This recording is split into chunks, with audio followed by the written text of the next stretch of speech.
آپ ہمیں یہ بتا سکیں گے, ہمارے ناظرین کو اپڈیٹ کر سکیں گے کہ اس وقت جو آپ کے سرکاری ہسپتال ہیں ان میں آپ کے آئسولیشن وارڈ اور ان میں بیڈ کتنے ہیں, نمبر 1, اور ان میں جو فیسلٹیز ہیں وینٹیلیٹر کی وہ کتنی ہیں, نمبر 1. نمبر 2, جو پرائیویٹ ہاسپٹل ہیں ان میں کتنے بیڈ مخصوص ہیں اس آئسولیشن کے حوالے سے, ان مریضوں کے حوالے سے, اور ان کے پاس وینٹیلیٹر کتنے ہیں اور ان کی اس وقت اپڈیٹ جو ہے وہ کیا ہے. تو میں یہ چاہوں گا کہ آپ سے آغاز کروں گا اور آپ ہمیں یہ تفصیلات بتائیں اگر ہمارے ناظرین کو پلیز. بہت شکریہ آپ کا, آپ کے کلمات کا. میں ایک بات یہ ضرور کہوں گا کہ جس طرح سے جو کیسز کو فیلڈ کے اوپر کنٹین کرنے والی جو پالیسی تھی ہوم کوارنٹین کرنے والی اور ہوم آئسولیشن کی, اس میں یہ دیکھیں کہ ہمارے پاس ہمیں آج 10,500 کیسز جو ہے وہ اسلام آباد کے اندر ہیں. 10,500 کے جو کیسز ہیں ان میں سے 4,500 جو ہے وہ ریکورڈ ہیں. تو اس میں سب سے اہم بات یہ تھی کہ اسلام آباد کے اندر جتنی جو ڈائگنوزنگ کیپیسٹی ہے وہ بہت زیادہ رہی ہے کہ جو 45,000 پر ملین ٹیسٹ ہو رہے ہیں. تو بہت سارے لوگ اس پہ کنسرن کرتے ہیں کہ کیا اسلام آباد کے اندر جو ہے وہ بہت بری طرح سے پھیلا ہے, یا پھر اسلام آباد کے اندر جو ہے بہت زیادہ ٹیسٹ ہونے کی وجہ سے بہت زیادہ ڈائگنوسس ہو رہی ہے اور بہت زیادہ کیسز ہم نکال رہے ہیں. یہ سائنٹیفکلی پروون بات ہے کہ جب ہم یہ کہتے ہیں کہ زیادہ ٹیسٹ ہوں, زیادہ لوگ ڈائگنوز ہوں, زیادہ لوگ آئسولیٹ ہو جائیں تو ڈیزیز کا جو سپریڈ ہے وہ کم ہوگا. اس بات کو مد نظر رکھنے کی ضرورت ہے کہ یہ ایک پینڈیمک ہے, اور پینڈیمک میں بہت سارے جو دنیا کے بڑے بڑے ممالک ہیں ان کا ہیلتھ کا نظام بیٹھ گیا اور وہاں پر بہت سارے ایشوز بھی آئے. لیکن اس میں ایک جو چیز اہم ہے وہ یہ ہے کہ متحد ہو کے اس کے خلاف جو ہے وہ کھڑا ہوا جائے, اور اس کو پھر اس اسٹریٹجی کے تحت کہ جو اصول ہیں سائنٹیفک کہ ڈیزیز کیسے رک سکتی ہے, کانٹیکٹ ٹریسنگ ہے, ہوم آئسولیشن ہے, یا پھر وہ پرائمری لیول کا کیئر ہے. جب آپ جتنا بہتر نظام بنائیں گے اتنی زیادہ آپ کی اتنی کم آپ کی مورٹیلٹی ہوگی. اسلام آباد کے اندر اس ٹائم مورٹیلٹی جو ہے وہ 1% ہے, اور یہ وفاقی وزارت صحت کا ایک بہت بڑا اقدام تھا کہ جس کے تحت ہم نے یہ سارے کا سارا نظام اسٹیبلش کیا تھا, اور اس کو اسٹیبلش کرنے کے بعد ہماری مورٹیلٹی جو ہے وہ انڈر 1% رہی ہے. جہاں تک رہی بات کہ جو بیڈس کی اویلیبلٹی ہے,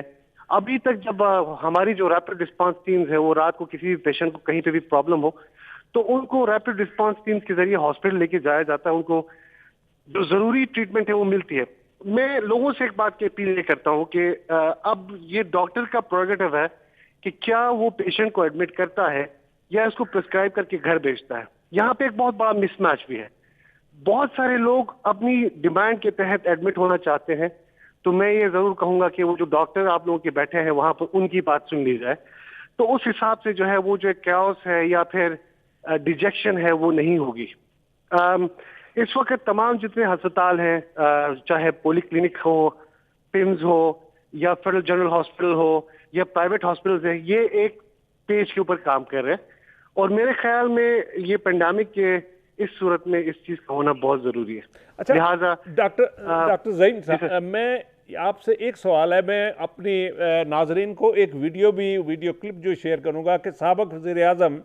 جناب پرویز اشرف صاحب نے ایک اسمبلی میں جو تقریر کی اس کا وہ جو کلپ ہے وہ میں اس میں شامل کر رہا ہوں اپنے اس پروگرام میں. انہوں نے یہ فرمایا کہ آزاد کشمیر کے جو ہمارے اپوزیشن لیڈر ہیں ایک دن پورا پنڈی اسلام آباد لے کر وہ چلتے رہے, ان کو نہ کوئی بیڈ ملا اور نہ وینٹیلیٹر ملا, اور آخر ایک پرائیویٹ کلینک میں آ کر ان کو وینٹیلیٹر ملا. تو اس حوالے سے آپ کی کیا اپڈیٹ ہے کہ سرکاری اسپتالوں میں تو نہ بیڈ کی کیپیسٹی رہی اور نہ وینٹیلیٹر رہے, اس حوالے سے آپ کی کیا اپڈیٹ ہے جی؟ دیکھیں, میں ذاتی طور پہ میں آزاد کشمیر کے جو اپوزیشن لیڈر ہیں میں ان سے جا کے ملا بھی تھا, اور یہ وفاقی وزارت صحت کے احکامات کے تھرو بھی اور ان کی جو ہمارے بڑے ہیں انہوں نے بھی کہا تھا کہ خیال رکھا جائے, اور میں ذاتی طور پہ کیا تھا. دیکھیں, جو through the course of the time ہماری جو چھوٹی موٹی کیا کہتے ہیں کمیاں رہ گئی ہوتی ہیں تو وہ وقت کے ساتھ ساتھ پوری ہوتی جا رہی. جیسے پمس کے ہسپتالوں کو انہانس کر دیا, اچھا پولی کلینک کے ہسپتال کی جو بیڈس کو انہانس کر دیا گیا, اور ابھی جو ریمپ اپ کا جو فیز آیا ہے اس کے اندر کافی حد تک چیزیں کو انہانس کیا جا رہا ہے, اور اس کے اوپر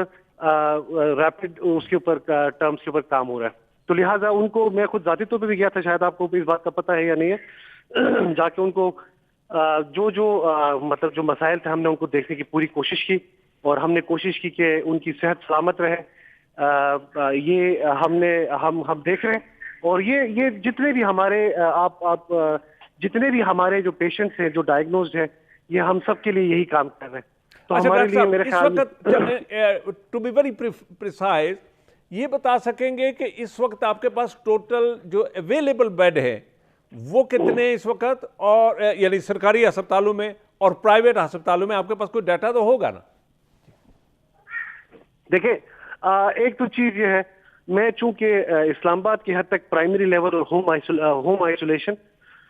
میں دیکھتا ہوں, اور اس کے اوپر میرے خیال میں وفاقی وزارت صحت کا جو ریلیونٹ بندہ ہے اس کے اوپر وہ کمنٹ کر سکتا ہے, چونکہ میں وفاقی وزارت صحت کا دوسرا جو ایلیمنٹ ہے فیلڈ کا ایلیمنٹ, جس کے اندر primary isolation, testing, contact tracing اور ریپڈ رسپانس ٹیمز اور primary level health care provide کرنے کا میں وہ کرتا ہوں. لیکن اس کا مطلب یہ نہیں ہے کہ مجھے اس کا علم نہیں ہے.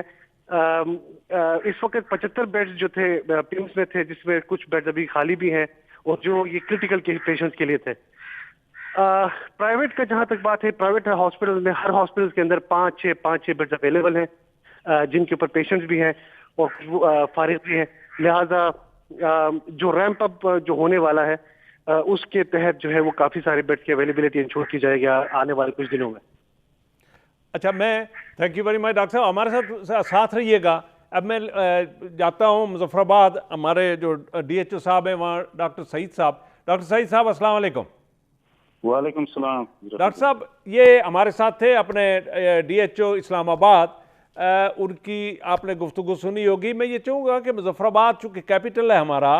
اور یہ ایبسلیوٹلی یہ کلیئر ہے کہ ہمارے وزیر اعظم آزاد کشمیر نے جس طرح سے سخت اقدامات آزاد کشمیر کی حد تک لیے, تو یہ ہمارے ہاں یہ جو پینڈیمک ہے اس کی جو گروتھ ہے وہ اس طرح سے نہیں ہوئی جس طرح سے اسلام آباد یا پاکستان کے دیگر شہروں میں ہو رہی ہے, اور یہاں جس طرح سے پھیل رہا ہے. لیکن آزاد کشمیر میں بھی اب پھیل رہا ہے, اور اس حوالے سے آپ کیا بتانا پسند کریں گے کہ آپ کے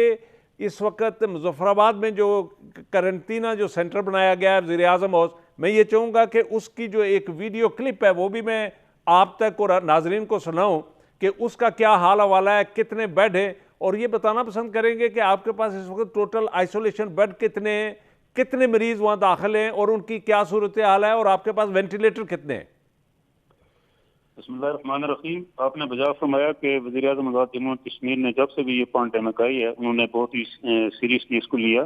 اور بہت ہی اچھے سٹیپ لیے, جس کی وجہ سے آزاد کشمیر میں یہ ڈیزیز کا جو برڈن ہے وہ بہت تاخیر سے ہے پاکستان کے باقی علاقوں کے مقابلے میں, اور یہاں پہ سچویشن الحمدللہ کنٹرول کے اندر اور بہتر ہے as compare to other cities. تو حکومت آزاد کشمیر کے اچھے اقدامات نے, ایک تو ان کی پریپریشن تھی, انہوں نے ایک طرف لاک ڈاؤن کے ذریعے ڈیزیز کو کنٹرول کیا, دوسری طرف انہوں نے اپنی جو